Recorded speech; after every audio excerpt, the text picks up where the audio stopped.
Thank you for honoring our invite at City Press. We are honored to host you today. So I just want us to first take us through Ubanu Sihle. How old is he? Where is he from? Where did he study? Yeah, no, thank you very much for having us here at City Press. Sihle is it's just in Cape Town, 26 years old. I think a typical story like most black youth raised by single parent and by extension the grandmother. And then once we went to university, we got to be very involved in the political life of the university. I know that you studied at UCT, but which course did you? We did philosophy and economics. Yeah. So started off BCom PPE. Then as the years went by and we got engaged and struggled a lot, and politics bored me also because a lot of the things that we were studying in the classroom, we were actually engaged in it even outside the classroom and reading them. Then we dropped politics and now we're just left with philosophy and economics. I also know that you just got appointed to be a member of parliament and you are an activist. Yeah. So how are you now planning to take the student matters into the parliament? Yeah. Look, I think the EFF continues to demonstrate itself as an organization that prioritizes the needs of young people, students and youth in general. And I think what is important is that too often we as the young ones make a lot of noise outside the corridors of power and legislation. So what the EFF then tries to do is to say, let's get these rowdy ones who are, burning tires and doing all sorts of things outside. Let's get them inside the corridors of power and let them advocate and speak for themselves. As you know, they're saying nothing about us without us. So the idea is to elevate all the issues of students and young people across South Africa in those corridors of power. Because the old people have their own struggles that they are fighting. We can't always blame them. They may even forget. But once you put people in there who are constantly engaged with these issues, it's not going to be easy to forget. And it means now everything that is affecting students in South Africa, from the funding scheme to the accommodation problem through to fees and everything, now will begin to take the center stage in Parliament, but also in the portfolio committees that are there in Parliament. But as well, how do you plan to balance the activism? You know that activism has its own work, and now the Parliament responsibilities. I think for us, we must be able to turn Parliament, and I think the EFF has done this already. For us is to build from what is already there. We must begin to turn Parliament as a space of protest in itself, and a space where the activism continues. Because the reality is that those are where the laws of the country are written. We can shut down all the universities, we can ban, we can do whatever. But the reality is that vice chancellors can't provide free education in South Africa. Vice chancellors can't resolve the problems of the national funding scheme. The people who actually have the power to resolve these issues are there sitting in Parliament, doing whatever it is that they are doing there in Parliament. So we've got a responsibility to say the frustration of the students on the outside must be reflected in the discussions of Parliament. If there is no student accommodation and students are sleeping outside, those people must know, and everything must stop until we resolve the various emergencies. If NSFAS has not paid out allowances, we must be able to go to Parliament and stop everything until they resolve the issue of the funding scheme. So that's the role that we must play, to say that there must not be comfort.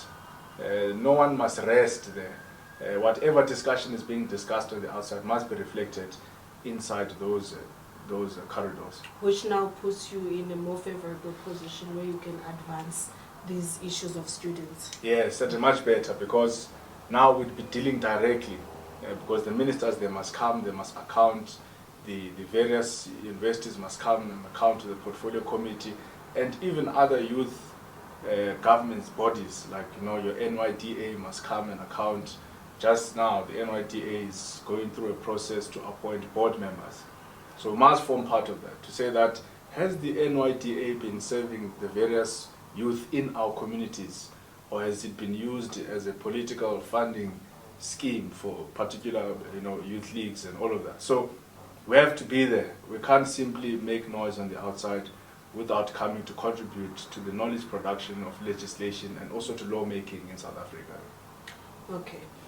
Take me through the performance of the EFF Students Command.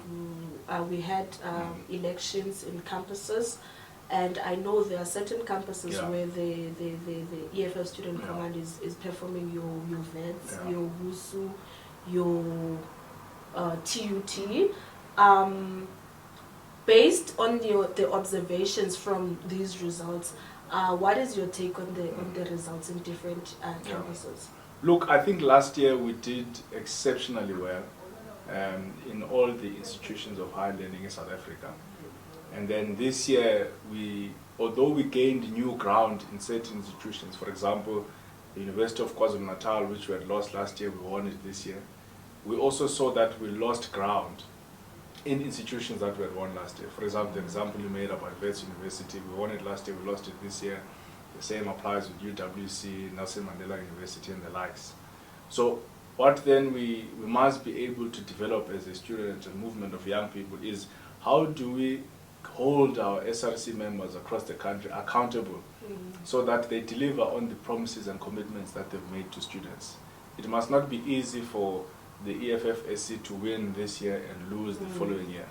So the leadership now is beginning to discuss some form of a monitoring at a central level where we're able to monitor the work that our deployees are doing across campuses in South Africa so that we don't have a situation where students are unhappy with some of them and then we lose ground. But in general, we're very happy. I think even in May, in the national and provincial elections, the students really came out. I mean, you saw the long lines. When we look at the numbers, we also pick up that the voting stations that are either inside campus or next to campus, the EFF actually did very well, which means that slowly but surely we're starting to see the victories of the EFF-SC now reflecting into the electoral growth of the EFF. But it's not enough. We have to branch out to the community, and I think that's something that our NP in December is going to look at. So, but these numbers that are going up and down, what do you think is the main cause of that? Look, I think there are various factors. And I saw this when the provincial leadership of the ANC in Gauteng recently had a planning meeting to discuss SRC elections. So I think the governing party, after seeing the bloodbath and onslaught of the EFF-SC last year, they began to invest a lot of money and resources in the SRC elections of this year. I mean, the things that we were seeing in our campuses is things that we've never seen before, where people bring jumping castles to university, they are bringing 10,000 t-shirts, they are even handing out food parcels, things that are unprecedented. And we, of course, we know that we're never going to be able to contest them with jumping castles because we're not stealing money from government. But it has to be the strength of our message. But secondly, and most importantly, it has the work of our SRC deployees throughout the year must be the ones that actually campaign on our behalf. So that when we come next year, we don't say, vote for us because we will be doing this. We say, vote for us because we have seen the work that we have been doing and we want to continue on that work. Solutions. So we'll advocate, we'll present our views as young people, but ultimately the leadership will be the one that guides us through the Chief Whip Forum and many other things. But we're going to maintain our position to say for the survival of the EFF, we must be able to clear this confusion that South Africa seems to have, that us and the MK were one thing. We're not. We're the EFF, we're pushing economic freedom in our lifetime. We've got very clear policies that we must go and spread to the people of South Africa. So we're not the same with these guys. So we are doing this thing for the survival of our movement. And it's a case that we'll keep making to our leaders until hopefully they finally get it and we're out of this so-called caucus. And then we meet only when we agree on certain issues in Parliament. So now, as a young leader, what do you think? What kind of characteristic that you think is very vital for an EFF member? Look, I think all members of the EFF must be community activists. Because what kills a lot of organizations is a culture of elitism. I think so when people are either elected in positions of power, or when they are deployed, or when they are in council, legislature, parliament, whatever, MMCs, they tend to then forget about the communities that they come from. So I think at the center of what must define what is an EFF member first and foremost must be a community activist. In other words, you must be known by your community. When there are issues in your community, you must be their first line of defense. You must be accessible to the people. I'm happy with what the Commander-in-Chief has been doing ever since he took over the GTU in the EFF from Floyd, where he says all public reps of the EFF must now go and do oversight, visibly do oversight. Because over the years we were told that our people are doing oversight, but we've not seen them.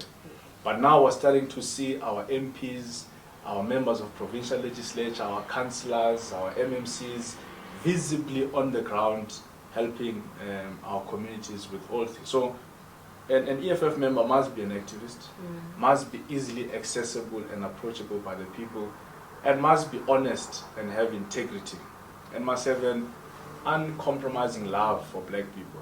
I think this is being an activist is very difficult, because too often you actually get to be frustrated by the same people that you are fighting for. Yes. So the only way that you can survive that space is for you to unconditionally love black people. Because once you unconditionally love black people, even if they can insult you, even if they can delay you, you've got a much more advanced view to say that even this one that is hurting me, I have a responsibility to protect them, I have a responsibility to liberate them. So, following this interview by Usizwe Wash with Floyd, you were accused of insulting the MKP members, you, Snawo, Sihle, and on the other side, Malema came forward to say, this is the constitution of the EFF. How did you feel pertaining those statements that you are insulting that particular movement? Look, we're not. I think people are allergic to the truth. They are scared of the truth. We're not insulting them. We're simply reminding them of their own principles. Okay, look at what Floyd is upset about. We say to Floyd, when you were in the EFF, you never believed in parliamentary sovereignty. Like you didn't. Like, we're not lying. These are literally, like he used to bastardize. I remember the two people who spoke about parliamentary sovereignty a lot was Mkhwebane and Mani, Jimmy Mani. So, and he used to rubbish them, like, no, you can't do this because you can't. He even made the example to say, actually, apartheid is a product of parliamentary sovereignty, because you can't leave basic human rights at the hands of a political majority. Because a political majority can be taken by a reactionary for some time. And then, just because people have 50% plus one in parliament, they can pass a law saying, we're no longer going to recognize the right to life. We're no longer going to recognize the right to this and that. So part of having a constitutional democracy, even though you must change the constitution so that it serves the people, is that we need to have a set of principles that are non-negotiable.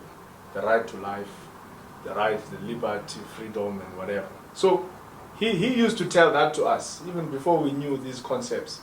And then he goes to the MK party, and then he says, no, we want parliamentary sovereignty. Then we remind him, we say, no, but my brother, this is not what you used to say.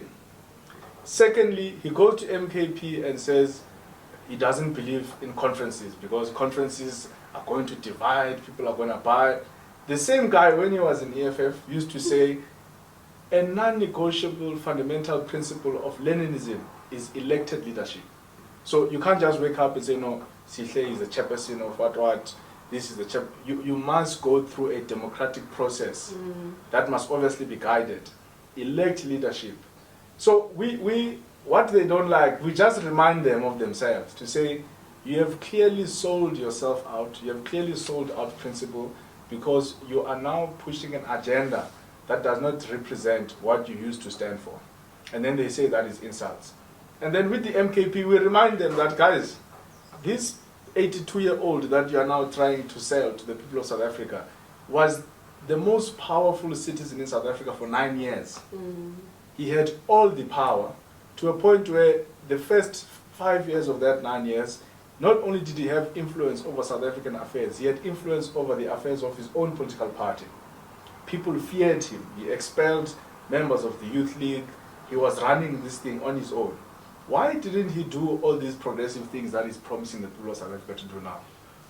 We're not insulting. So we're simply asking the correct questions to say, this guy is saying he's going to bring land and change the economy, but he was there, he was given opportunity.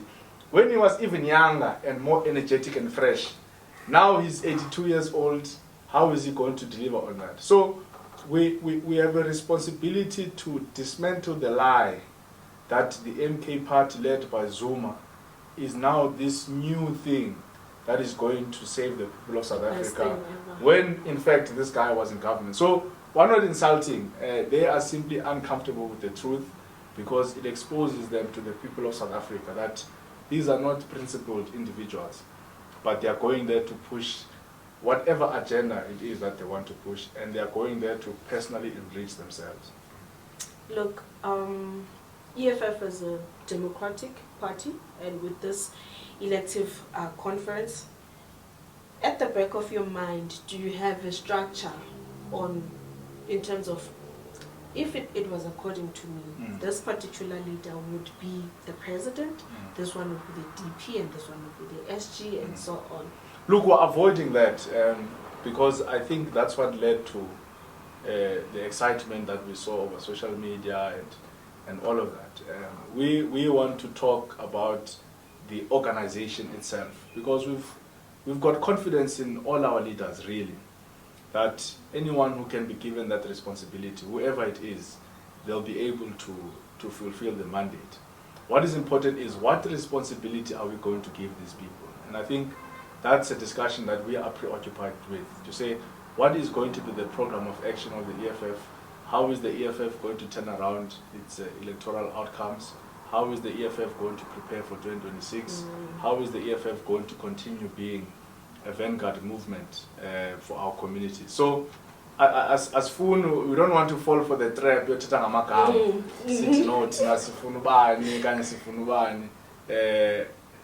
We'll allow the conference to make that determination. Tina, we just want the survival of our movement. But already there are certain groups lobbying against this person, lobbying against this person.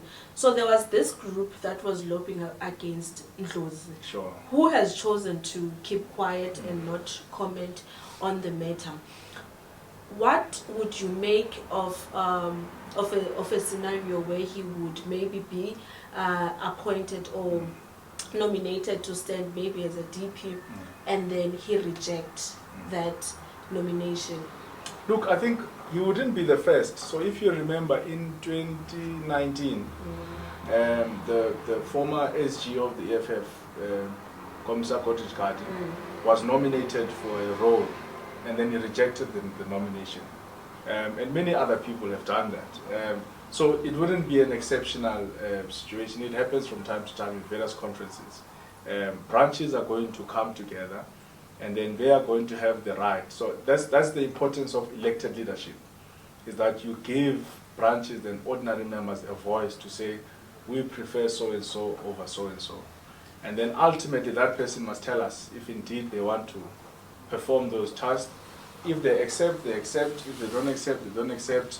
And then it goes through a democratic process. So there wouldn't be anything special really about that scenario. It's happened before, and if it happens for whatever reason, as long as the organization is able to elect new leadership, that will take us in the next 5 years and grow our movement.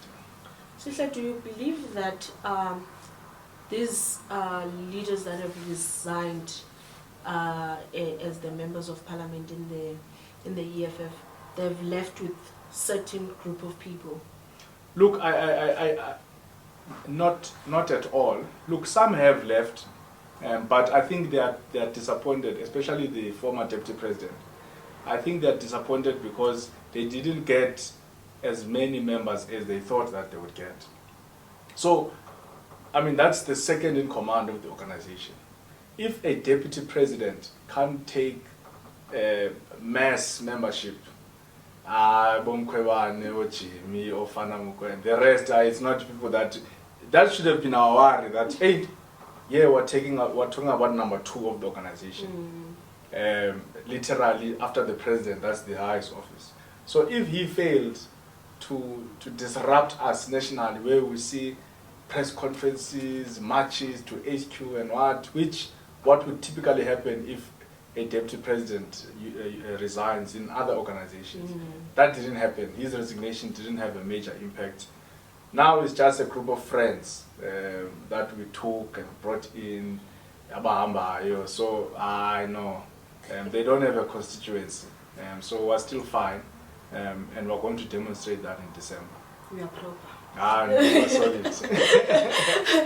I think I've touched on most of the things. Is there anything that you feel like I haven't asked about that you would like to address? Look, not much. I think the only message we have for the people of South Africa, in particularly the youth, is that never lose hope in your organization, which is the EFF.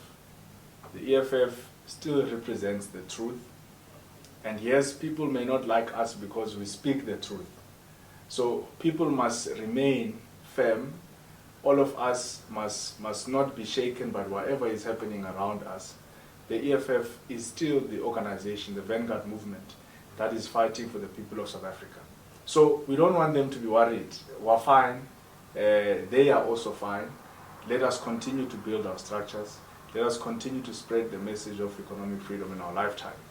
And this phase will pass, and we're going to be able to look back at it and say, like any other organization that has existed for a long time, we've gone through different phases and different cycles, but what is important is that the message has not changed.